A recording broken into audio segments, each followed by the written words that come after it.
Okay, so hello and very good morning to all of you.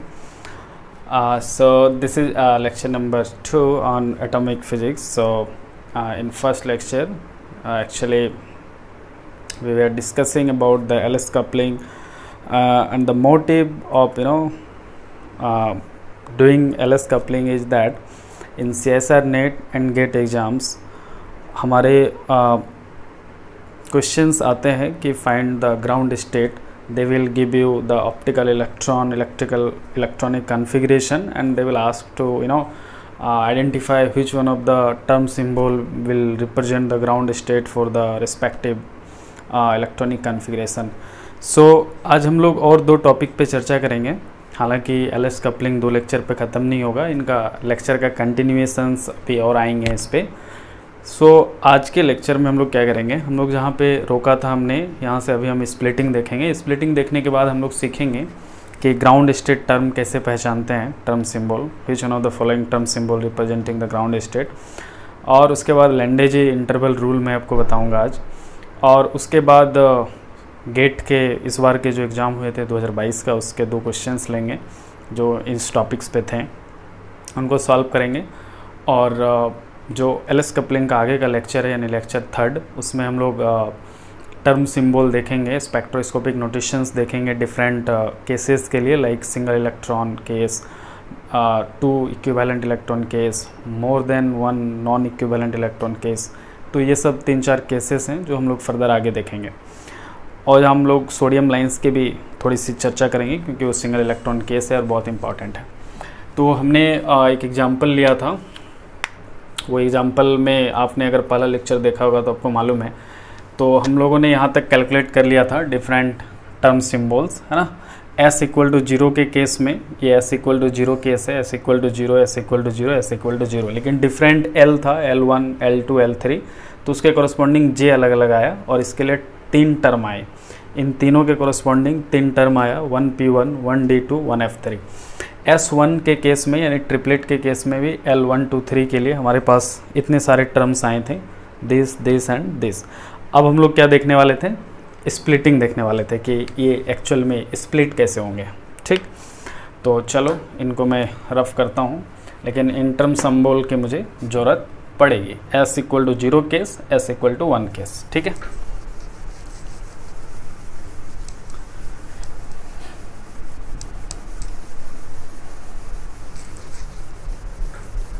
आपको मैंने Hund's rule लिखवाए थे पहला लेक्चर में. उम्मीद करता हूँ कि हुन्स रूल आपको मालूम होंगे. दिस इज 1F3 ना, this was 1P1, 1D2, 1F3. ये मुझे चाहिए, अभी इनका ज़रूरत पड़ेगा, है ना. ठीक है, तो हम इनको रहने देते हैं, बाकी रफ कर लेते हैं. ये ध्यान रहे कि S इक्वल टू 1 का एक केस था.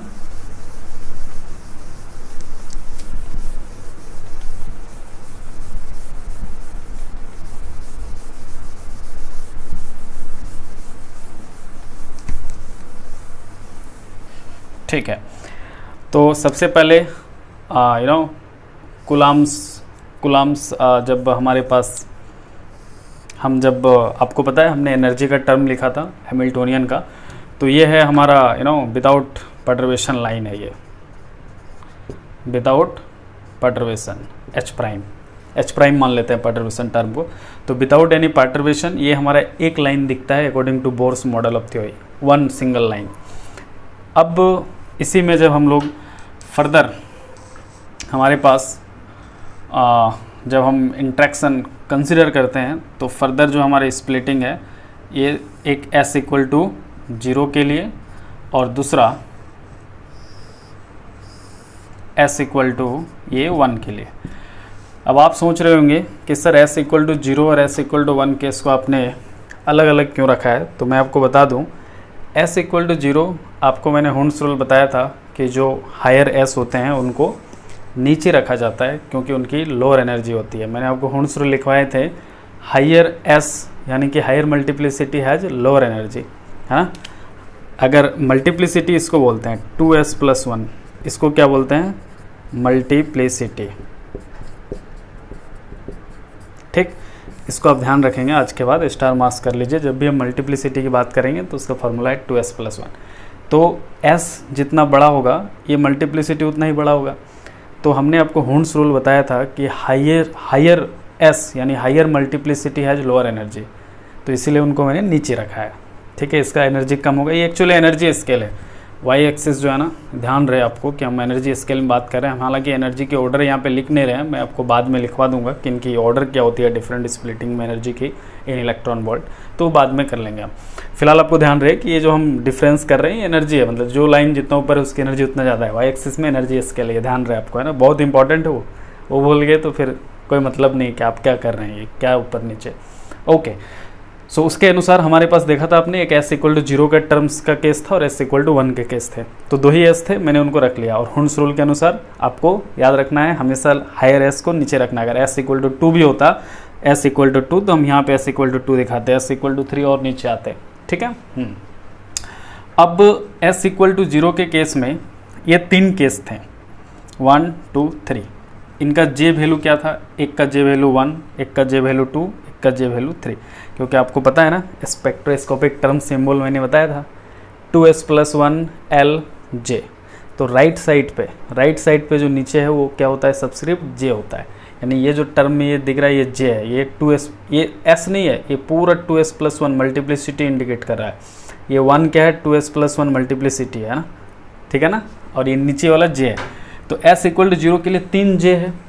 अब 3j है, इसका मतलब ये line D2 spin orbit coupling या LS कपलिंग, ये लाइन जो है फर्दर स्प्लिट होगा, ये फर्दर स्प्लिट होगा ना। और ये s=1 के केस में देखो कितने स्प्लिटिंग हो गए, कितने सारे j वैल्यू हैं, कितने सारे j वैल्यू हैं, ध्यान से देखो, ध्यान से देख रहे हो ना।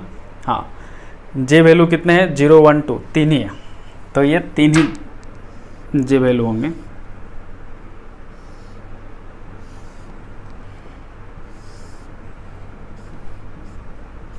ठीक है, ये LS कपलिंग के चलते ये LS कपलिंग या स्पिन ऑर्बिट कपलिंग इसी को बोलते हैं, इसी को क्या बोलते हैं, स्पिन ऑर्बिट कपलिंग। इसके चलते ये स्प्लिटिंग हो रहा है, राइट। तो अब देखो क्या है कि हमने आपको हुंड्स रूल बताया था कि जो more than less than half field का केस होता है तो वहाँ पे lower j has lower energy, मतलब नीचे लोअर j होगा फिर ऊपर हायर j जाएगा। तो अभी हमारा जो हमने केस लिया था उसमें सिंगल इलेक्ट्रॉन केस था और p और d का ऑर्बिटल मैंने शायद लिया था, तो दोनों ही लेस देन हाफ फील्ड का केस था। तो जब लेस देन हाफ फील्ड का केस होता है तो हम लोग लोअर j को नीचे रखते हैं, लेकिन अगर मोर देन हाफ फील्ड का केस होता है तो वहाँ पे हायर j का लोअर एनर्जी होता है। ठीक है, हाँ।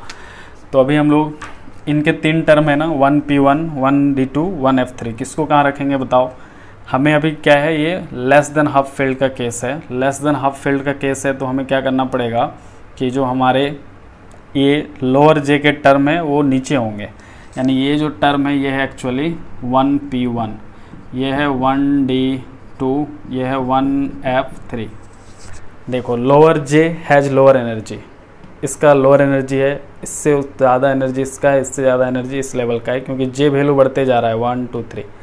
ठीक है, लेकिन अगर मोर देन हाफ फील्ड का केस हो तो उल्टा हो जाएगा, जो हायर j है वो नीचे आएगा और धीरे धीरे j का वैल्यू घटते चला जाएगा। यानी कि lower j has higher energy, will have higher energy. ठीक है, अभी क्या है less than half field, more than half field, ये क्या बोल रहे हैं सर आप, समझ में नहीं आया हमको। ठीक है, समझाते हैं। मान लो एक p ऑर्बिटल, आपको ये मालूम है कि p ऑर्बिटल में, चलिए इधर हम लोग फालतू बात करते हैं। आपको मालूम है s ऑर्बिटल में कितने इलेक्ट्रॉन आ सकते हैं, ये क्लास 11 का है ना, उस पर एक ही बॉक्स बनाते थे।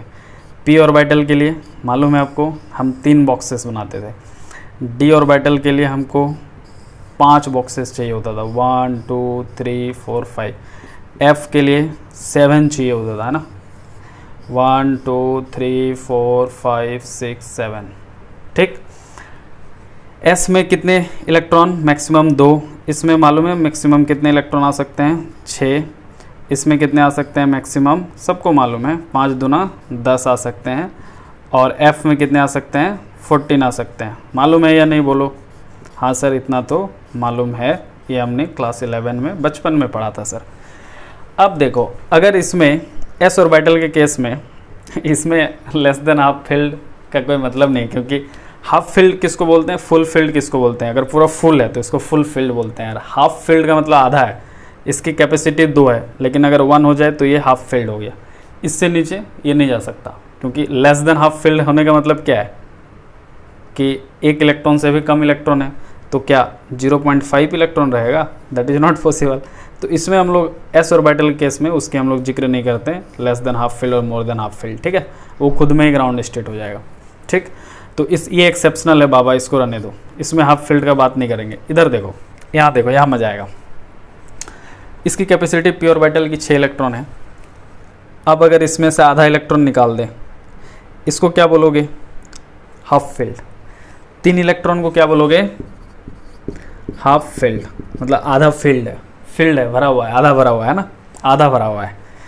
लेकिन अगर हम 1 इलेक्ट्रॉन और डाल दिए, या फिर और 1 इलेक्ट्रॉन डाल दिए, या फिर और 1 डाल दिया, और 1 नहीं डालते हैं, बस 2 ही डाल सकते हैं, फिर 1 डाल देंगे तो वो फुल केस हो जाएगा। हमको ना तो हाफ केस को ध्यान देना है, ना ही फुल केस को, उनके बीच का केस को ध्यान देना है। तो हम और 1 नहीं डालेंगे, वरना फुल का केस हो जाएगा, फुल फील्ड। तो ना ही हमको फुल फील्ड पे ध्यान देना है, ना ही हमको हाफ फील्ड पे, हमको उससे या तो कम या ज़्यादा। तो ये क्या है? हाफ फील्ड से ज़्यादा है ना, 4 इलेक्ट्रॉन है, तो इसको बोलेंगे मोर than half field, more than half field case, मोर देन हाफ फील्ड। अगर और 1 दे दे 5 इलेक्ट्रॉन तो ये भी मोर देन हाफ फील्ड, 6 दे दे तो नहीं, फिर ये तो क्या हो गया? फुल फील्ड हो गया। हालांकि मोर देन हाफ फील्ड है, लेकिन इस केस में कुछ और कहानी होता है, बताएंगे। क्योंकि जब सारे इलेक्ट्रॉन फिल होते हैं ना, तो सारे MS 0 हो जाते हैं, सारे L वैल्यू 0 हो जाते हैं, तो J वैल्यू भी 0 ही आता है, एक ही टर्म आएगा, है ना। क्योंकि सारे इलेक्ट्रॉन एक दूसरे का MS value ML value cancel कर देंगे, ऊपर वाला नीचे वाला, ऊपर वाला नीचे वाला, ऊपर वाला, L 0 S 0 तो J भी 0, क्योंकि J होता है L+S। तो वो स्पेशल केस है ना, इसलिए मैं बात नहीं कर रहा उसका। Very good. मोर देन हाफ फील्ड का आप केस समझ गए। अब लेस देन हाफ फील्ड किसको बोलेंगे? कॉमन सेंस देखो, लेस देन हाफ फील्ड मतलब हाफ फील्ड से भी कम, ठीक है ना, मतलब 3 इलेक्ट्रॉन इसका ये हाफ फील्ड है। इससे कम का क्या मतलब है? 2 इलेक्ट्रॉन हो, क्या ये लेस देन हाफ फील्ड है सर, क्योंकि हाफ फील्ड होता है 3 electron. Less than half field मतलब या तो 3 इलेक्ट्रॉन से कम हो, इसका मतलब या तो 2 इलेक्ट्रॉन हो सकता है, जो कि ये केस है। सर 1 भी इलेक्ट्रॉन भी तो हो सकता है, ये भी तो लेस देन हाफ फील्ड है। Very correct, you are right. तो आप समझ पा रहे हैं हम लेस देन हाफ फील्ड और मोर देन हाफ फील्ड किसको कह रहे हैं, समझ पा रहे हैं। इसमें भी आप इसी तरह करना है, इसमें 5 इलेक्ट्रॉन हो जाएंगे हाफ फील्ड, आधा। उसके बाद अगर 5 से कम इलेक्ट्रॉन हुआ, यानी डी ऑर्बिटल में अगर 4 इलेक्ट्रॉन है, 3 इलेक्ट्रॉन है, 2 इलेक्ट्रॉन है, 1 इलेक्ट्रॉन है, तो वो सब लेस देन हाफ फील्ड। लेकिन अगर 5 से ज़्यादा है, 6, 7, 8, 9, फुल फील्ड में नहीं जाना है, उससे एक नीचे रहना है, तो वो सब हो जाएगा मोर देन हाफ फील्ड। तो बताओ हमको पी ऑर्बिटल के लिए हाफ फील्ड का कौन सा केस हुआ? पी ऑर्बिटल में अगर 3 इलेक्ट्रॉन हो, यहाँ पे इलेक्ट्रॉन होता है, राइट साइड पे ऊपर में जो सुपर स्क्रिप्ट होता है ना, वो नंबर ऑफ इलेक्ट्रॉन दर्शाता है ना, और अगर नीचे अगर कुछ दे दिए तो वो J वैल्यू दर्शाता है। यहाँ पे मैं आपको बता ही देता हूँ, देखो लेफ्ट साइड में ऊपर में मल्टीप्लिसिटी, लेफ्ट साइड में नीचे कुछ नहीं, ठीक। राइट साइड में नीचे J और ऊपर में नंबर ऑफ इलेक्ट्रॉन, यहाँ होता है number of electron, term symbol में राइट साइड में नंबर ऑफ इलेक्ट्रॉन। तो यहाँ अगर हम राइट साइड में से 3 लिख रहे हैं तो ये मल्टीप्लिसिटी नहीं है, मल्टीप्लिसिटी लेफ्ट में होता है, ये नंबर ऑफ इलेक्ट्रॉन है। तो अगर पी ऑर्बिटल में 3 इलेक्ट्रॉन है, इसका क्या मतलब है? Half field. लेकिन अगर हम 2 कर दिए तो सर ये लेस देन हाफ फील्ड, 1 कर दिए तो sir less than half field, 4 कर दिए तो सर मोर देन हाफ फील्ड, 5 कर दिए तो सर मोर देन हाफ फील्ड, ठीक। तो ये हो गए हैं लेस देन हाफ फील्ड, ये हो गए मोर देन हाफ फील्ड। डी के केस में देखो 5 इलेक्ट्रॉन कर दिए डी में तो वो हाफ फील्ड, उससे कम कर दिए D4, D3, D2, D1 less than half field. 5 से ऊपर कर दिए electron D6, D7, D8, D9, full नहीं करना है, फुल करने पे टोटल L टोटल S 0 हो जाएगा, कैंसलेशन हो जाएगा और टोटल J 0 हो जाएगा, एक ही टर्म आएगा, स्प्लिटिंग का जरूरत ही नहीं, हुंड्स रूल का ज़रूरत ही नहीं, तो टर्म पहचानने का क्या मतलब है इतना। तो ये half less than half field, ये लेस देन हाफ फील्ड, ये ग्रेटर देन हाफ फील्ड, ये लेस देन हाफ फील्ड, ये ग्रेटर देन हाफ फील्ड। आप उसी तरह इसका भी कर सकते हैं। एफ में 7 इलेक्ट्रॉन से ज़्यादा 8, 9, 10, 11, 12, 13 मोर देन हाफ फील्ड, उससे कम लेस देन हाफ फील्ड, कर लेंगे ना। तो बच्चों अगर लेस देन हाफ फील्ड का केस है तो इस केस में क्या होता है, लेस देन हाफ फील्ड के केस में lower J has lower energy. जो छोटा जे है उसका छोटा एनर्जी होगा, मतलब हमको छोटा जे से आगे बढ़ना है, क्योंकि हमको छोटा जे को नीचे रखना है, उसका एनर्जी कम होगा। मोर देन हाफ फील्ड के केस में उल्टा हो जाता है, higher J has lower energy, मतलब बड़ा जे वैल्यू को उस समय नीचे रखेंगे। ठीक, इसको कहते हैं नॉर्मल मल्टीप्लेट्स। इसको क्या कहते हैं, normal multiplet.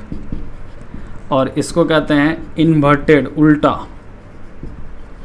Inverted multiplet. More than half field के केस को क्या बोलते हैं, इन्वर्टेड मल्टीप्लेट्स। क्यों, क्योंकि यहाँ पे हायर जे वैल्यू का लोअर एनर्जी होता है। तो अभी अगर ये मोर देन हाफ फील्ड का केस होता तो 1F3 को नीचे रखना पड़ता, फिर यहाँ 1T2 तो यहीं रहता और 1FP1 को यहाँ ले जाना पड़ता। क्यों, क्योंकि इनकी जे वैल्यू सबसे बड़ी है तो उसकी एनर्जी सबसे कम होती। लेकिन चूंकि हमने जो एग्जाम्पल लिया था, हमको याद आ रहा है कुछ P1 D1 का हमने एग्जाम्पल लिया था, मतलब P ऑर्बिटल में 1 इलेक्ट्रॉन और D ऑर्बिटल में 1 इलेक्ट्रॉन, जहाँ तक हमको याद आ रहा है, पिछले लेक्चर आप देख लेना।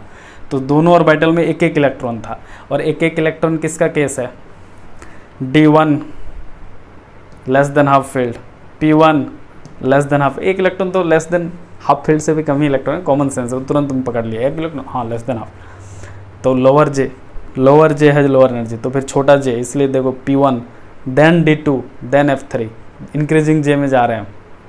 क्लियर है, ये बात समझ में आया होगा। ये बहुत इंपॉर्टेंट कॉन्सेप्ट है, इसको आप लिख लीजिए और बहुत अच्छे से नोट्स इसका प्रॉपर बना के स्टार मार्क्स करके बॉक्स में रख लीजिएगा, है ना। चलिए, उम्मीद करते हैं आप स्क्रीनशॉट ले लिए होंगे। तो अब उसी के अकॉर्डिंग हम आगे स्प्लिटिंग करते हैं, ठीक है।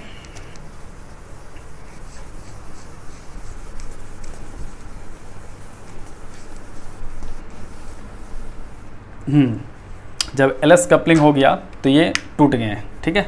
ये S = 0, फर्दर जाके 3 लेवल में टूट गया। इनको आप मिटा देते हैं, ये तो हम लिख चुके हैं, ये भी मिटा देते हैं, ये भी हम लिख चुके हैं, और 1F3 भी हम लिख चुके हैं। अब S = 1 केस में देखो फिर से 3 लोग हैं। ये देखो J, ये क्या होगा, अच्छा ये अभी क्या है, लेस देन हाफ फील्ड है। लेस देन हाफ फील्ड मतलब J = 0 का कम एनर्जी, फिर J = 1 का उससे ज़्यादा एनर्जी, फिर J = 2 का उससे ज़्यादा एनर्जी। यहाँ पे ये क्या है, J = 1 है, ये J = 2 है, ये J = 3 है।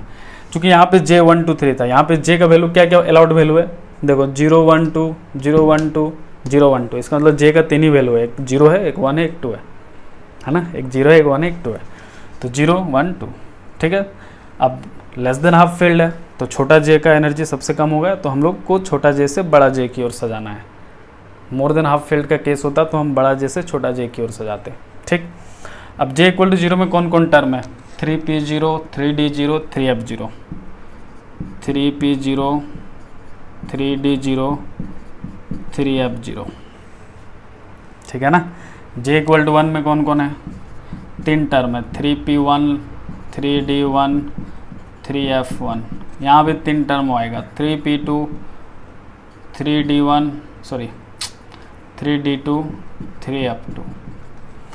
अब आपसे पूछे कि ग्राउंड स्टेट कौन है इसमें से।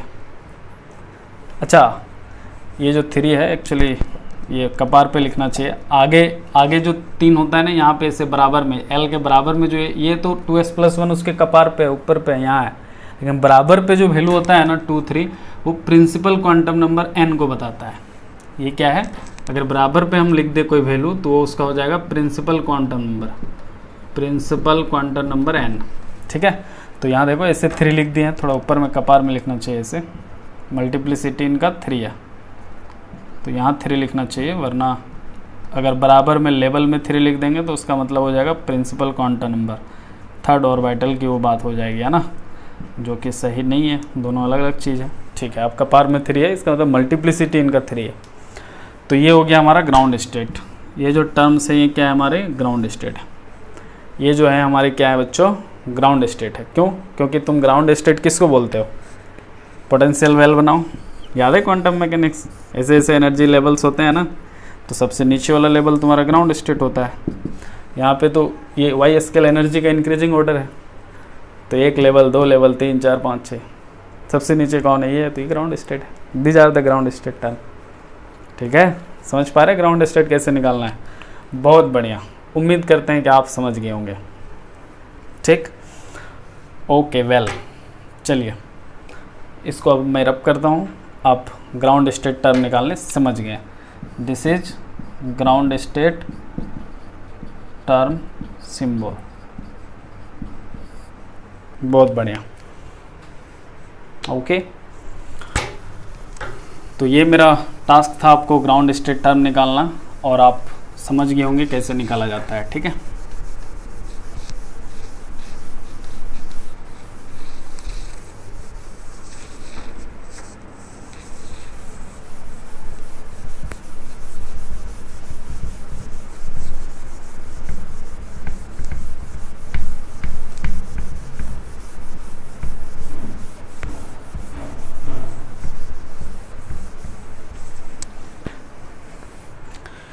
चलिए अब हम लोग क्या करेंगे, एक लैंडे इंटरवल्स रूल है, लैंडे इंटरवल्स रूल, उसको थोड़ा पढ़ लेते हैं। उससे पहले हम जान लेते हैं स्पिन ऑर्बिट इंटरेक्शन एनर्जी।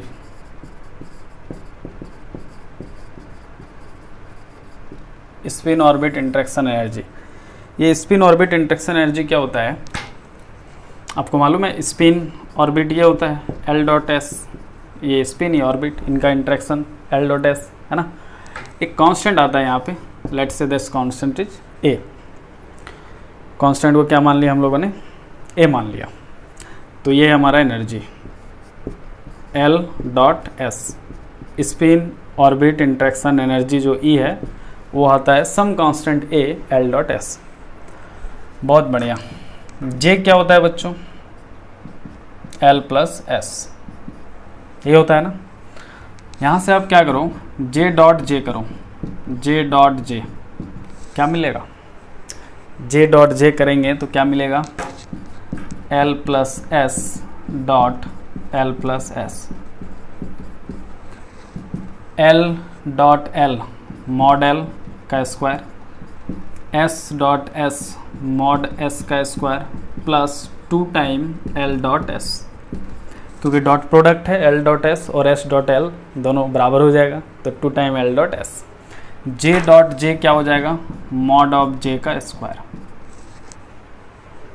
ठीक है ना। तो यहाँ से आप L डॉट S निकालिए।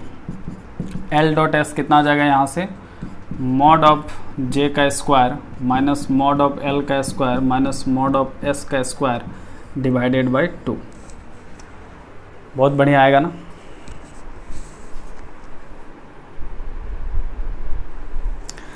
अब बच्चों आपने क्वांटम मैकेनिक्स पढ़ा है, आपको मालूम है, क्या मालूम है आपको कि जो J क्वांटम नंबर होता है, जो J क्वांटम नंबर है, इसकी मॉड मैग्नीट्यूड कितनी होती है?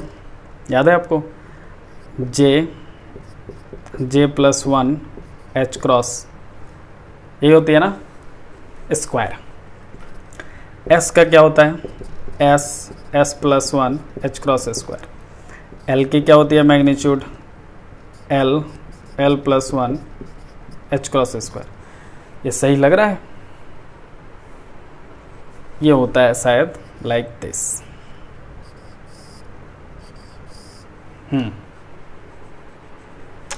ये H क्रॉस होगा ना, ये होता है under root J plus 1 H cross, under root S plus 1 H cross, under root L plus 1 H cross. ये है इनका मैग्नीट्यूड। अगर इनका स्क्वायर कर देंगे तो यहाँ से रूट हट जाएगा और ये स्क्वायर हो जाएगा H स्क्वायर, ये रूट हट जाएगा और ये H क्रॉस स्क्वायर, इसका भी रूट हट जाएगा, ये H क्रॉस स्क्वायर। मालूम होगा ये आपको, क्वांटम मैकेनिक्स में आपने पढ़ा होगा। इनको पुट कीजिए यहाँ पे, तो J स्क्वायर को क्या लिखेंगे? J प्लस 1 माइनस इसको क्या लिखेंगे? L plus 1 minus S plus 1 and divided by 2, और साथ में h क्रॉस स्क्वायर कॉमन आ जाएगा, तो हम इसको और अच्छा से लिख लेते हैं, h क्रॉस स्क्वायर बाय 2, इनको एक ब्रैकेट में कर लेते हैं। यह आ गया L डॉट एस। इस L डॉट एस को यहाँ रखिए, तो some constant A h cross square by 2 और ये पूरा का पूरा j plus 1 minus l plus 1 minus s plus 1। ये है हमारा स्पिन ऑर्बिट इंटरेक्शन एनर्जी। ध्यान रहे ये स्पिन ऑर्बिट इंटरेक्शन एनर्जी है। एक ना लैंडेज फैक्टर होता है जीजे, उसका ये फॉर्मूला होता है 1 plus J plus 1 plus S plus 1 minus L plus 1 divided by 2जे प्लस 1। ये अलग चीज़ है। ये जीजे जो है जिसको लैंडेज फैक्टर बोलते हैं, इसको लैंडेज फैक्टर बोलते हैं, ये अलग चीज़ है, क्योंकि यहाँ पे जे प्लस 1 होता है, लेकिन प्लस एस प्लस 1 होता है और माइनस एल प्लस 1 होता है। माइनस सिर्फ एल वाला टर्म में होता है, लेकिन यहाँ अलग ये चीज़ है। देखो बहुत बच्चे ना इन दोनों में बहुत कंफ्यूज करते हैं, इसलिए मुझे लगा कि ये बता देना चाहिए। ये माइनस एल प्लस 1 है और ये माइनस एस प्लस 1 है। यहाँ ये ऑर्बिट इंटरेक्शन एनर्जी है, स्पिन ऑर्बिट इंटरेक्शन एनर्जी है, ये बहुत अलग चीज़ है। ये लैंडे इंटरवल रूल यहाँ से एक आता है। ये लैंडेज फैक्टर अलग चीज़ है जिसको जीजे बोलते हैं, उसका ये एक्सप्रेशन है 1 plus this term. So please don't get confuse in between this two expression, please mind it. This is Landé g factor, this is spin orbit interaction energy. ठीक, मुझे लगा कि आपको ये दिक्कत भविष्य में हो सकती है, इसलिए तो ये आप स्क्रीनशॉट ले लीजिए। हालांकि ये मैंने रफ़ किया है, उनकी आपको ज़रूरत नहीं है, या फिर ज़रूरत है तो आप स्क्रीनशॉट ले लीजिए, मैं इनको रफ़ करता हूँ। तो ये है स्पिन ऑर्बिट इंटरेक्शन एनर्जी, और इनको आप याद रखिएगा, ये बहुत इंपॉर्टेंट है। क्या है ये? बहुत वेरी वेरी इंपॉर्टेंट। ठीक, चलिए अब आता है यहीं से एक लैंडे इंटरवल्स रूल। मतलब ये जो एनर्जी था, इसी से आता है लैंडे एनर्जी इंटरवल रूल। तो आप बताइए, मान लीजिए आपके पास एक लेवल है J, दूसरा लेवल है J प्लस 1, इनके बीच का मान लीजिए एनर्जी गैप है डेल्टा ई। कितना होगा ये डेल्टा ई? तो डेल्टा ई कितना होगा? इसका एनर्जी माइनस, या फिर चलिए बड़ा का एनर्जी घटाते हैं, J प्लस 1 का एनर्जी माइनस J का एनर्जी। ठीक है ना, यही होगा, यही होगा ना। और मान लेते हैं कि इनकी अगर L और S वैल्यू सेम है, ऐसा मान लीजिए इनके L और S वैल्यू सेम है, तो L और S वाला सारा टर्म कट जाएगा। वहाँ पे जो टर्म था वो कॉमन आएगा, AH स्क्वायर बाई 2, और LS का अगर वैल्यू सेम है, सिर्फ J वैल्यू डिफरेंट है, तो सब कट जाएगा। और टर्म में क्या था? J प्लस 1 ना, तो J के जगह J प्लस 1 और J के जगह J plus 1 minus J plus 1, यही बचेगा सिर्फ। अब बात समझ रहे हैं मेरी? एनर्जी का फॉर्मूला क्या था? AH cross square by 2 J plus 1 dot dot dot minus L plus 1 minus S plus 1। अगर L और S वैल्यू सेम है तो डिफरेंस लेंगे, कट जाएगा। इस पे हमको सिर्फ देखना है, तो ये फैक्टर कॉमन आ गया और यहाँ चेंज करना है। तो इसकी एनर्जी के केस में J क्या हो जाएगा? J प्लस 1, तो J हो गया J प्लस 1, यहाँ अंदर वाला J भी क्या हो गया? J प्लस 1, और ये प्लस 1 पहले से था वो रह गया, माइनस जो सेकंड वाला टर्म है जिसका J वैल्यू सिर्फ J है, तो उसका सिर्फ J के जगह J के जगह J। समझ पा रहे हैं मेरी बात? J को रिप्लेस कर रहे हैं J प्लस 1 से इस केस में। इसका डिफरेंस लो, ये हो जाएगा J प्लस 1 और ये हो जाएगा J प्लस 2, माइनस यहाँ से आ जाएगा J स्क्वायर माइनस J, यहाँ से क्या देगा? J square, J plus 2 2J, 1 plus J 1 plus 2 minus J square minus J square plus J square minus J plus J। ये क्या बचा? 2J plus 2, AH cross square by 2, यहाँ से आ गया 2 कॉमन ले लेंगे तो J plus 1, 2J plus 2 common ले लिया तो J प्लस 1, 2 से 2 गया तो आया AH cross square J plus 1। So this is your Lande g interval rule. तो डेल्टा ई जो आता है बेटा, ऑफकोर्स स्पिन ऑर्बिट कपलिंग में हम लोग दो लेवल, अगर जे और J+1 के बीच का एनर्जी गैप देखना है तो आता है some constant A h×² J+1। इसका क्या कंक्लूजन है? देखो, इसका मतलब है कि जो गैप है that is directly proportional to the higher J value. Gap is energy gap is directly proportional to higher J value. तो आप कभी भी जब दो J वैल्यू के बीच का आप लैंडे एनर्जी निकाल रहे हैं तो अगर LS वैल्यू उनकी सेम है, J वैल्यू डिफरेंट है, तो आपकी जो गैप होगी उनके बीच का that is directly proportional to in general the higher J value. यहाँ पे हायर J कौन था? J+1, तो डायरेक्टली प्रोपोर्शनल टू, क्योंकि ये A h×² कांस्टेंट है, हटा दोगे तो जो एनर्जी गैप है डायरेक्टली प्रोपोर्शनल टू J+1, तो J+1 पे डिपेंड करेगी। ठीक है, तो इस चीज़ को आप याद रखना। ये अल्फ़ा नहीं है, ये डायरेक्टली प्रोपोर्शनल है, हमने शॉर्ट में लिखा है, फुल फॉर्म लिख लेंगे वरना 2 महीना बाद ना तुम कोई नहीं समझ में आएगा अल्फ़ा है डायरेक्टली प्रोपोर्शनल है। ठीक है, तो this was Lande energy interval rule, that is very important. So इसको आप नोट कर लीजिए। ये स्पिन ऑर्बिट इंटरेक्शन एनर्जी हो गया। स्पिन मतलब LS कपलिंग ही चल रहा है अभी, है ना, इसलिए LS कपलिंग, L मतलब ऑर्बिट, S मतलब स्पिन, तो LS एनर्जी बोलिए, LS कपलिंग एनर्जी है, स्पिन ऑर्बिट एनर्जी, है ना।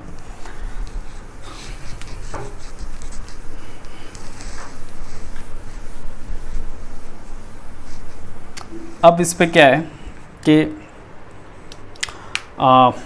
मैं इस पे दो पहले क्वेश्चन कर लेता हूँ, फिर हम आगे बढ़ेंगे। और इस पे अभी और भी बाकी चीज़ें बहुत सारी बाकी हैं, लेकिन दो मैं इस बार का अभी गेट का क्वेश्चन है 2022 का, वो मैं करना चाहता हूँ, तो उसको हम लोग कर लेते हैं। बहुत इजी सवाल है, आपसे ही बन जाएगा।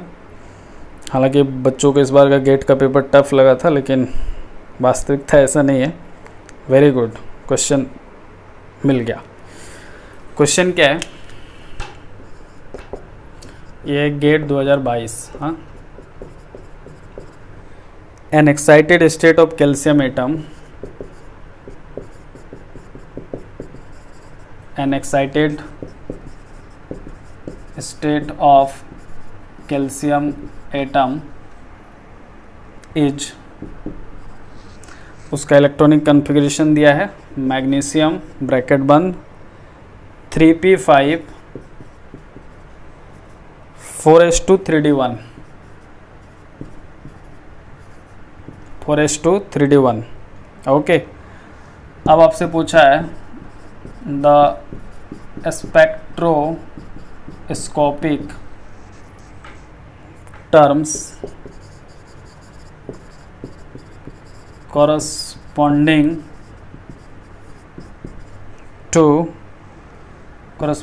to the total orbital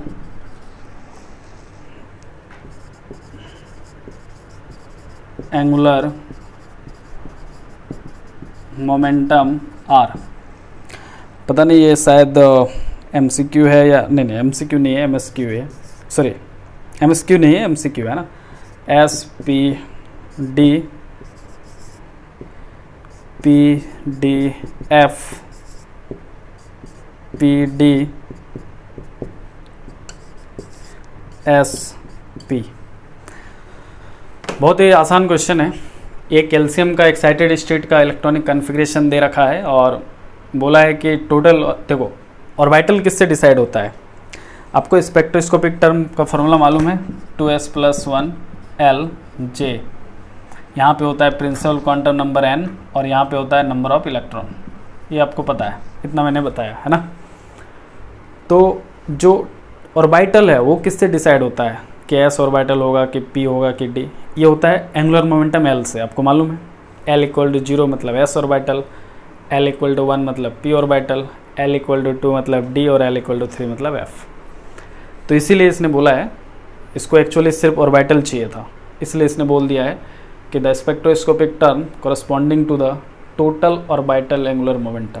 total orbital angular momentum यानी टोटल एल वैल्यू की बात कर रहे हैं। ब्रैकेट में अगर हम लोग एल लिख लें, कैपिटल एल, तो कोई कन्फ्यूजन की बात नहीं है ना, क्योंकि एल सिर्फ पता करने से एसपीडी, उसको देखो मल्टीप्लिसिटी से मतलब नहीं है, उसको जे से भी मतलब नहीं है, उसको सिर्फ ये बता दो, एल वैल्यू निकाल लो, उससे पता चल रहा है। तो हमको एस नहीं निकालना है, जे नहीं निकालना है, स्प्लिटिंग करके नहीं देखना है, क्योंकि हमको ग्राउंड स्टेट टर्म पता नहीं करना है। स्प्लिटिंग कब करते हैं? जब ग्राउंड स्टेट टर्म की जरूरत होती है।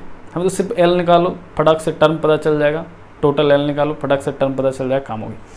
लेकिन उससे पहले एल कैसे निकलेगा? पहले इलेक्ट्रॉन पहचानना पड़ेगा। और हम लोग किसकी इलेक्ट्रॉन की केयर करते हैं? मैंने आपको ऑप्टिकल इलेक्ट्रॉन के बारे में बताया था। जो अनफिल्ड इलेक्ट्रॉन होते हैं लास्ट सेल में, जो अनकम्प्लीटेड सेल होते हैं, उनकी इलेक्ट्रॉन की हम केयर करते हैं सिर्फ। इलेक्ट्रॉनिक कॉन्फ़िगरेशन को ध्यान से, वो मैग्नीशियम है ये, तो ठीक है, इधर फील्ड है, ये पूरा फील्ड है ये देखो 4s2, s में तो 2 ही इलेक्ट्रॉन हो सकते हैं चाचा, और आपने दे ही दिया है 2 इलेक्ट्रॉन, तो ये भी गया, ये फील्ड है पूरा ना। अनफिल्ड सेल कौन कौन है? डी में 1 इलेक्ट्रॉन है। डी में कितना रह सकता है? डी में कितना रह सकता है? 10। यहाँ पे 1 है, मतलब ये फील्ड नहीं है, अभी कंप्लीट फील्ड नहीं है, मतलब इसके इलेक्ट्रॉन की हम लोग केयर करेंगे, इसकी इलेक्ट्रॉन की हम लोग को केयर करना है। ये एलएस कपलिंग में भाग लेगा, ये ऑप्टिकल इलेक्ट्रॉन है, ठीक है। पी में कितना? 5। कितना होता है पी में? किसी को याद आ रहा है? मुझे तो याद आ रहा है 6 होते हैं मैक्सिमम, ये 5 ही है साला, ये भी एक कम है, मतलब ये भी ऑप्टिकल इलेक्ट्रॉन है, अभी फील्ड सेल नहीं है। तो ये दोनों के दोनों भाग लेंगे, ये क्या होंगे? दोनों के दोनों भाग लेंगे, ठीक है, ये दोनों के दोनों भाग लेंगे। बहुत बढ़िया। चलिए आपको मैं और एक आपको बात बताता हूँ, एक इंटरेस्टिंग बात जो इम्पोर्टेंट है। अगर आपके पास पी सेल है, पी सेल में मैक्सिमम इलेक्ट्रॉन कितना रह सकता है? 6। कितना रह सकता है? 6। मैक्सिमम 6 रह सकता है ना? हाँ।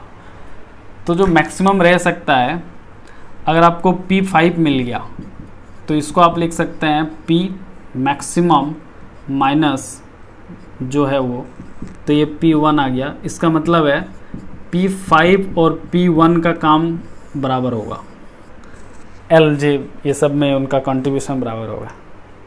क्या सर, क्या मजाक कर रहे हैं? सही मजाक कर रहा हूँ, ठीक, ओके।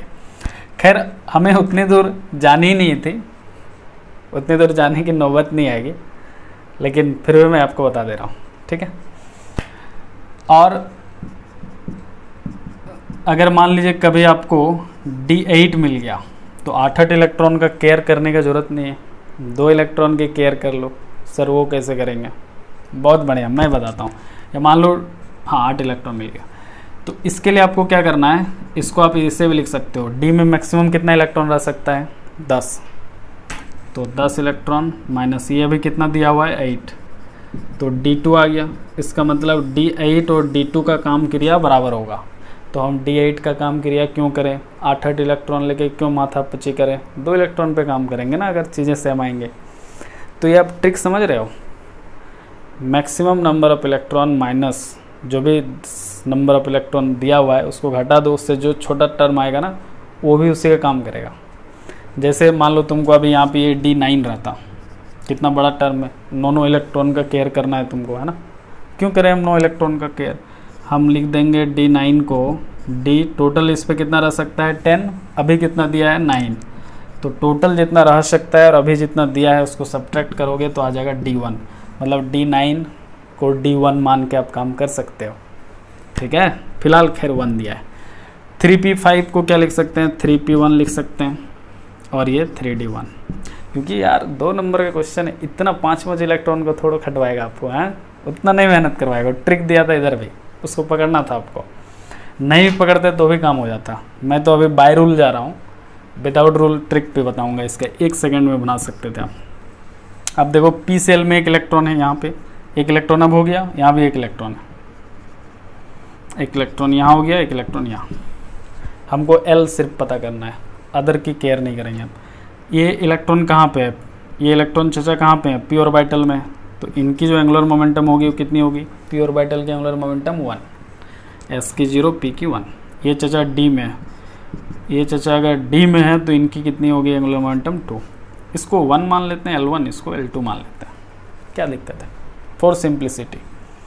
अब तुम्हें टोटल L चाहिए, तो टोटल L कितना होगा, फॉर्मूला मालूम है ना, मॉड L1 माइनस L2 से लेकर मॉड L1 प्लस L2 तक जाना है एक एक का इंटीग्रल स्टेप में, बताए थे पिछले क्लास में। L1 माइनस L2 तो 1 माइनस 2, 1 माइनस 2 से लेकर 1 प्लस 2 तक जाना है। 1 माइनस 2 माइनस 1, लेकिन मॉड लगा है तो प्लस 1 हो जाएगा, तो प्लस 1 से लेकर कहाँ तक जाना है, 3 तक जाना है। अब प्लस 1 से 3 तक जाना है एक एक का इंटीग्रल पे, तो बताओ कौन कौन सा वैल्यू आएगा, एक आएगा 1, बीच में आएगा 1 के बाद 2, फिर 3, ये 3 आएंगे ना। अब L इक्वल टू 1 के कोरस्पॉन्डिंग 1, L1 मतलब s ऑर्बिटल, L2 मतलब p ऑर्बिटल, L3 मतलब, अरे गलत लिख दिया, ये p ऑर्बिटल, ये d और ये f। तो अब आप देख पा रहे होंगे कि total angular momentum L, total orbital angular momentum L के कोरस्पॉन्डिंग कौन कौन से ऑर्बिटल पॉसिबल हैं यहाँ पे अभी, PDF, क्यों, L का वैल्यू आ गया 1 2 3। PDF किधर है भाई, ये है PDF, यानी कि ये हमारा करेक्ट आंसर है। ठीक है, उतना अगर तुमको झंझट पानी नहीं करना था तो इधर देखो, ये p ऑर्बिटल है, d ऑर्बिटल है, p में, अच्छा अगर ये p6 होता ना तो फिर इसको यहाँ नहीं लाते, फिर ये एक सिर्फ ये हो जाता, और d मतलब एक ही था इलेक्ट्रॉन, वो भी d सेल में, मतलब L इक्वल टू 2, तो d ही सिर्फ पॉसिबल होता, फिर उसको सिंगल वाला ऑप्शन भी देना पड़ता। वो चालाक है ना, वो इतना ऑप्शन बनाया तो 2 पे देखो अनफिल्ड इलेक्ट्रॉन रखा है। जिस सेल में पूरा फील्ड इलेक्ट्रॉन हो, कंप्लीट फील्ड, उसकी केयर नहीं करते हम, ये लिख लो कहीं पे। हम किसको देखते हैं इन सारे क्रियाकलाप काम करने के समय, जिस सेल में अनफिल्ड इलेक्ट्रॉन है। ठीक, तो ट्रिक देखो, पी सेल कुछ भी हो, 1 2 पी सेल मतलब L कितना हो गया जल्दी 1, डी सेल कितना हो गया जल्दी 2, 1 2। फार्मूला क्या होता है, टोटल L निकालने का, L1 माइनस L2 से L1 प्लस 2, 1 माइनस 2 1, मॉड लोगे तो माइनस 1 प्लस 1 हो जाएगा, 1 और 1 प्लस 2 3, 1 से 3 यानी 1 2 3, 1 2 3 मतलब PDF, क्योंकि L इक्वल टू 1 PDF 1 2 3, तुरंत PDF। कलम चलाने की भी ज़रूरत नहीं है, एक बार आप इनको जैसे ग्रास्प कर लोगे माइंड पे, कलम चलाने की नौबत नहीं आएगी, है ना। अभी आपको थोड़ा उटपटांग लग रहा होगा क्योंकि एटॉमिक फिजिक्स जल्दी घुसता नहीं है, लेकिन एक बार घुस जाएगा तो निकलता नहीं है। क्यों, क्योंकि ईजी सब्जेक्ट है, ईजी सब्जेक्ट जल्दी धंसते नहीं, बड़ा बड़ा हार्ड चीज़ एक बार में समझ में आएगा, क्योंकि वो फिर 2 दिन बाद भूल जाओगे। ईजी चीज़ ना हमेशा याद रहते हैं, इसलिए वो घुसते लेट से हैं। ठीक है, तो एटॉमिक फिजिक्स घुसेगा लेट से दिमाग में, लेकिन रहेगा लंबा, इसलिए थोड़ा लेट से घुसेगा, है ना इसमें, क्योंकि बहुत माइनर चीज़, छोटी छोटी चीज़ें ध्यान रखनी पड़ती है, कुछ बड़ा बड़ा रॉकेट नहीं उड़ाना है यहाँ, ठीक है ना। लेकिन जहाँ पे बड़े बड़े चीज़ याद रखने होते हैं, वो चीज़ बड़ी जल्दी याद होते हैं और बड़ी जल्दी भूल भी जाते हैं, लेकिन छोटे चीज़ लंबा याद रहना होता है तो वो लेट से आते हैं, क्योंकि उनको लेट से जाना है। ठीक है, नया और मैं क्वेश्चन आपको कराता हूँ ताकि थोड़ी आपकी और कॉन्फिडेंस आ जाए।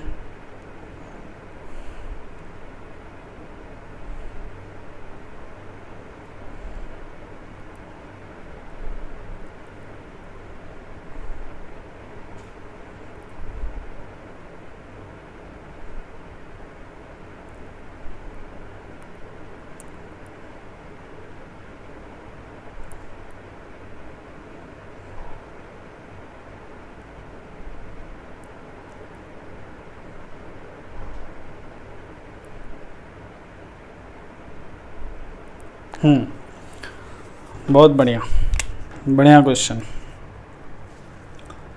ये भी गेट 2022 का ही आया था। इसमें बोला है, in a nucleus the interaction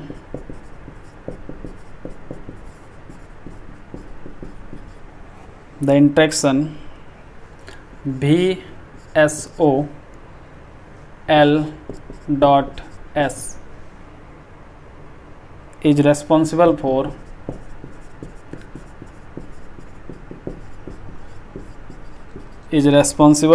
creating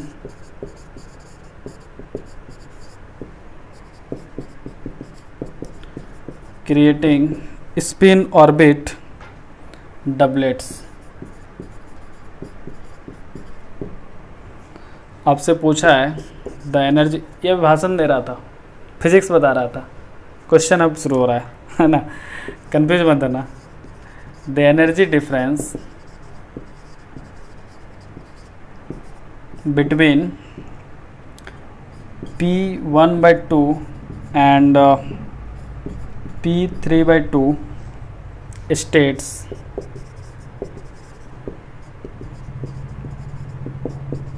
in units of VSO h cross square by 2 is। अब बताओ क्वेश्चन हार्ड है कि इजी है? कह रहा है इंट्रैक्शन कैसा है, एलएस कपलिंग की जे कपलिंग, पहले वो पकड़ो क्योंकि उसके अकॉर्डिंग आप फार्मूला लगाओगे। जे कपलिंग में कुछ और फार्मूला आएगा, एलएस कपलिंग में कुछ और फार्मूला आएगा, नॉर्मल जीमान इफेक्ट में कुछ और फार्मूला है, एनामुलस जीमान इफेक्ट कुछ और फार्मूला है, पॉस्चन बैक इफेक्ट कुछ और फार्मूला।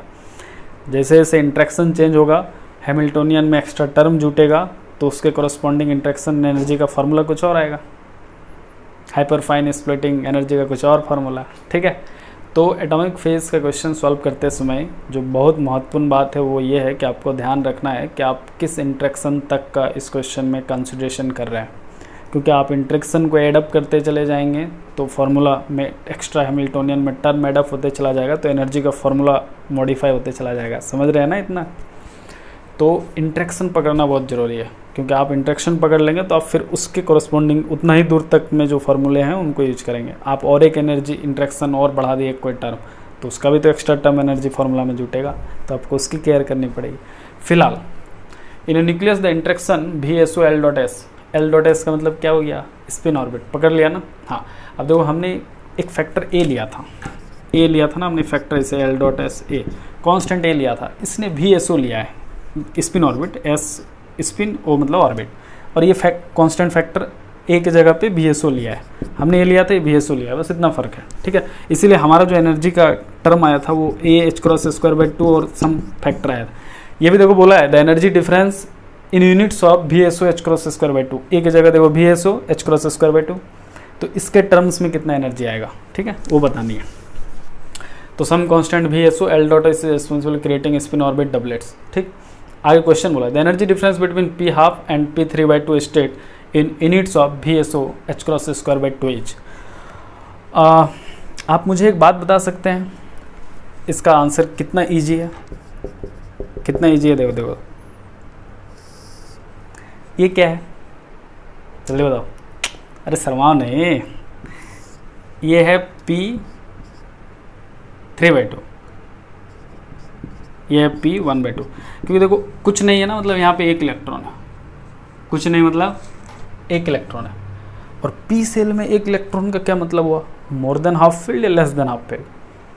और सिर्फ P सेल में एक इलेक्ट्रॉन का मतलब लेस देन हाफ फील्ड, क्योंकि P सेल में मैक्सिमम 6 इलेक्ट्रॉन होते हैं, P सेल में मैक्सिमम 6 इलेक्ट्रॉन, हाफ मतलब 3 इलेक्ट्रॉन, और यहाँ तो 1 है, मतलब लेस देन हाफ फील्ड है। Very good. Less than half field का केस में हायर जे वैल्यू नीचे रहता है कि लोअर जे वैल्यू? तो sir less than half field के केस में नॉर्मल मल्टीप्लेट्स होते हैं, मतलब लोअर जे फिर हायर जे फिर हायर जे फिर हायर जे हैं।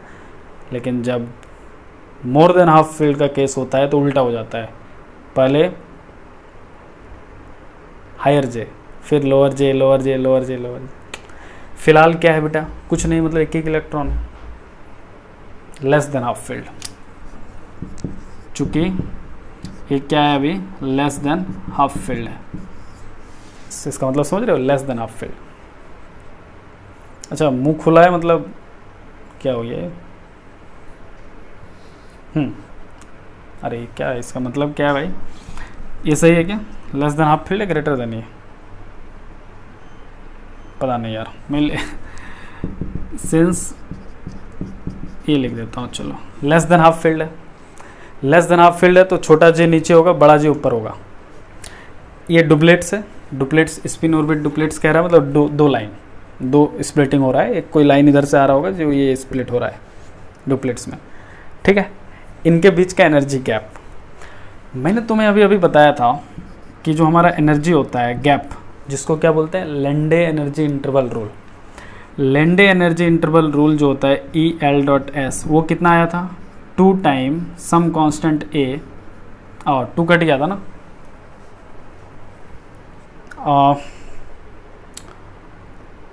आई थिंक नहीं नीचे 2 आया था शायद ना,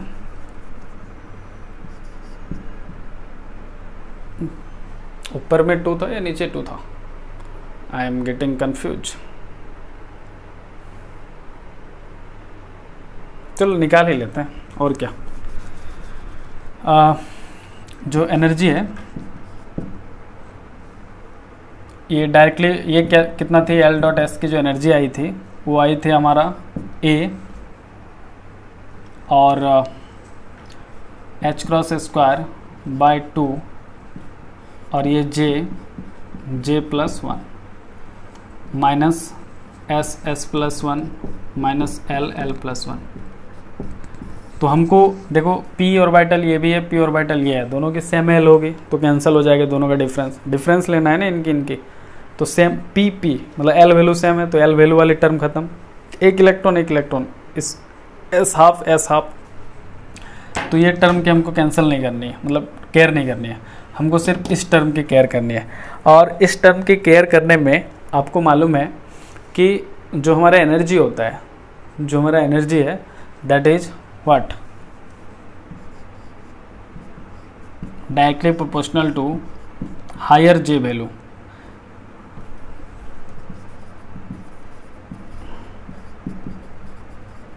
हायर जे वैल्यू, तो हायर जे वैल्यू कितनी है, 3/2 है। तो एक्चुअली कायदा से डेल्टा ई जो है डायरेक्टली प्रोपोर्शनल टू 3/2 होगी। ठीक है, समझ पा रहे हैं मेरी बात। और साथ में ये कांस्टेंट, ये जब हटता है तो ए एच क्रॉस स्क्वायर आ जाता है। कांस्टेंट क्या आएगा, ए और एच क्रॉस स्क्वायर। ए क्या है हमारा, अभी वी एस ओ है, तो अब बताओ V S O H cross square और 2 के टर्म में आंसर कितना हो गया, डेल्टा ई जो है V S O H cross square और 2 को साइड रख लो तो आंसर कितना आएगा, 3 आएगा। लेकिन उन्होंने पूछा था the energy difference between this and this, मतलब इसका और इसका एनर्जी डिफरेंस बताओ। तो इसको रिवर्स करना पड़ेगा क्योंकि हमने जो एनर्जी डिफरेंस लिया था वो दिस माइनस दिस किया था, अभी वो पूछ रहा है दिस माइनस दिस, तो -3 भी लगाना पड़ेगा। This is between P3/2 and P1/2, but delta E between P1/2 and P3/2 कितना होगा, वो -3 होगा, -3। और ये constant VSO h cross square by 2, तो VSO h cross square by 2 के टर्म्स में आंसर कितना होगा, -3। आप चाहे ना तो उतना बड़ा फॉर्मूला से भी आप कैलकुलेट कर सकते हैं, उस फार्मूला से भी सेम आंसर आएगा। आप चाहें तो इस फार्मूला से भी कैलकुलेट कीजिए, आंसर सेम आएगा, कट छट के लास्ट में सेम आएगा आंसर। ठीक है, हालांकि एल और एस वैल्यू कट जाएगा, कैंसिल हो जाएगा। आप सिर्फ जे की केयर कीजिए, आप इस केस का जे एक बार हाफ रखिए, इसका एनर्जी एक बार आप अलग से निकाल लीजिए। ये एनर्जी का फॉर्मूला है, एल और एस तो बराबर है, इनकी केयर मत कीजिए, ये फार्मूला है। ठीक, ये आपकी फार्मूला है, ठीक है ना।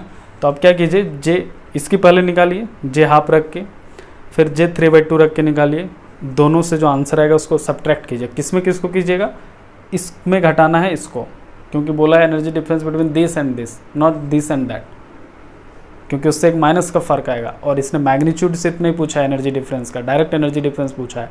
मैग्नीट्यूड पूछता तो आप किसी में किसी को घटाओ, बड़ा में छोटा या छोटा में बड़ा, कोई फ़र्क नहीं पड़ता, आंसर पॉजिटिव लिखना है। लेकिन कुछ नहीं बोला है, मतलब आपको आंसर अगर नेगेटिव आ रहा है तो नेगेटिव में लिखना है, इसीलिए यहाँ पे ये फ़र्क पड़ेगा। बहुत बच्चों ने ये गलती करा एग्जाम में इस बार, बहुत बच्चों ने क्वेश्चन देखते ही पूरा खुश हो गए, नाचने लगा, अरे तो बच्चा वाला क्वेश्चन है, बचपन से बना रहे, 3 मार के आ गए एकदम मस्त। घर आने के बाद जब आंसर किया आया, आंसर था -3। तो एग्ज़ाम में ये गलती नहीं करें प्लीज़, ये ध्यान देखिए, डिफरेंस से पूछा है और इनके बीच पूछा है। a minus B is not equal to b minus A, है ना, but a plus B is equal to b plus A. भूले नहीं इन छोटे छोटे क्लास 5 का अलजेब्रा, वरना नंबर ले जाएगा। चलिए, तो उम्मीद करते हैं आपको मज़ा आया होगा और आप देख पा रहे होंगे कि एटॉमिक फिजिक्स वाकई में कितना फ़नी है, कितना इजी है।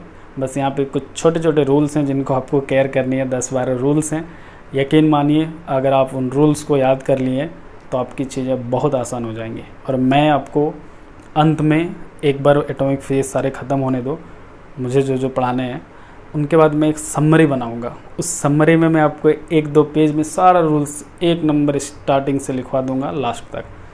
फिर आपको कोई दिक्कत नहीं होगा, आपको पूरा नोट्स खोलने की ज़रूरत नहीं। आप उन 2 पेज का समरी पढ़ेंगे, पूरा एटॉमिक फिजिक्स आपके दिमाग पे, क्योंकि यहाँ रूल का खेल है। कुछ नियम से छोटे छोटे माइनर उनको याद रखिएगा, यकीन मानिए आपका काम हो जाएगा। बहुत इजी सब्जेक्ट है। नेट में भी मैं नेट का भी नेक्स्ट क्लास क्वेश्चंस कराऊंगा। इस पर थोड़ा और कुछ कॉन्सेप्ट है उनको पढ़ा लेता हूँ, फिर मैं नेट के भी क्वेश्चंस कराऊंगा। ऐसा नहीं कि गेट 2022 में इनसे हर साल आते हैं क्वेश्चंस, लगभग हर साल, किसी साल नहीं भी आ सकते हैं, ऐसा ज़रूरी नहीं है। जैसे इस बार इस टॉपिक से नेट में क्वेश्चन नहीं था, है ना, तो लेकिन बाकी साल आए हुए हैं, उनको मैं सॉल्व करूँगा। बहुत ईजी है नेट गेट के क्वेश्चंस, ठीक है। और जो लोग अभी तक ज्वाइन नहीं किए हैं इस बैच में, ऑलमोस्ट बहुत सारे लोग ज्वाइन कर चुके हैं, तो आपको मालूम है कैसे ज्वाइन करना है। लास्ट डेट है 20 फरवरी, 20 अप्रैल, है ना। ओके, सो 20 अप्रैल लास्ट डेट है बच्चों। यहाँ मैं एक बार फिर से अपना नंबर लिख देता हूँ। एडमिशन कैसे लेना है उसका मैंने आपको प्रोसेस पहले ही बता दिया है, 7992231789। आपको इस नंबर पे मैसेज करना है अपना name, I want to join the course, ये लिखना है। दूसरा लाइन, तीसरा लाइन में आप किस कॉलेज से हैं, और चौथा लाइन में आप किस स्टेट से हैं। 4 लाइन फिर से मैं रिपीट कर रहा हूँ, मैं यहाँ पे लिख ही देता हूँ, है ना। Name, I want to join course,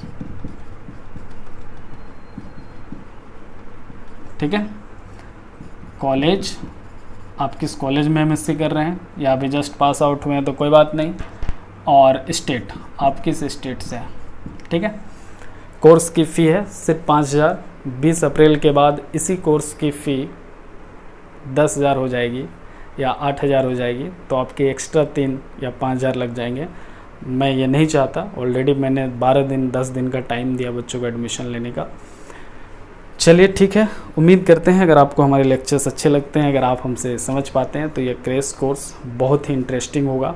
weekend में सिर्फ क्लासेस होंगे ताकि जो लोग कॉलेजेज में हैं उनको कोई दिक्कत नहीं हो, क्योंकि मुझे पता है जो लोग कॉलेजेज में पढ़ते हैं बड़े बड़े कोचिंग तो ले लेते हैं, मैं नाम नहीं लूँगा, लेकिन इतने सारे वीडियो 600-700 घंटे के वीडियो हो जाते हैं, फिर वो बच्चे 2 महीने बाद सूझ जाते हैं। बस उनको दिल में इस बात की तसल्ली होती है कि मैंने कोर्स ले रखा है, 20,000 का, 10,000 का, 30,000 का, है ना।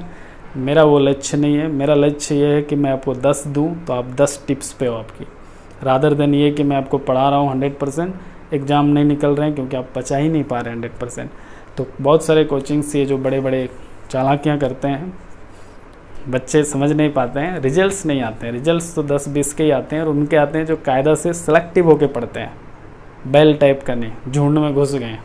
बस हम यहाँ पे यूनिक चीज़ें सिखाएंगे कि how to crack the exam, rather than knowing very much the physics and you don't know how to read all the things, and there are some certain way. With every exam there is some associated demands with that exams and you have to know that demand.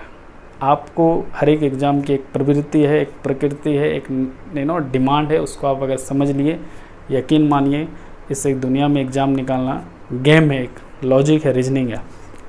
Physics तो है ही, of course बिना physics के निकाल नहीं सकते, मैं ये नहीं कहूँगा, लेकिन उसके साथ साथ दैट इज़ नॉलेज। अगर आप ट्रिक्स लगा दिए, टेक्निक लगा दिए और ज्ञान भी लगा दिए जो सब्जेक्ट का एग्ज़ाम निकालना है, तो दोनों मिल के बन जाता है स्मार्ट स्टडी।